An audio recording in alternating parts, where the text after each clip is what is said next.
வீடு வீடா போய் கதவை தட்டி கெஞ்சி கூத்தாடி உறுப்பினர் சேர்க்கின்ற நிலை வந்திருக்குது. அதுல ஓடிபி அதுல அவங்க ஓடிபி வந்துட்டு தான் கேட்குறாங்க.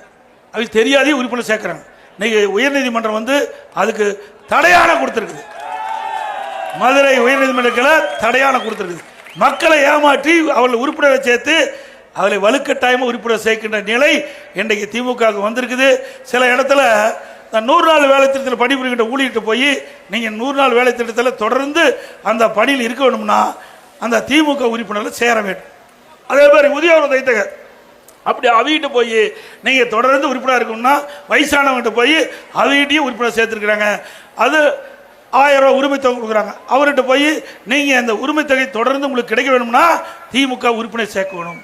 ஓரணியில் தமிழ்நாடு என்று சொல்லிட்டு கையெழுத்து வாங்கின்ற ஒரு படு மோசமான ஒரே கட்சி தமிழ்நாட்டில் திமுக கட்சி தான்.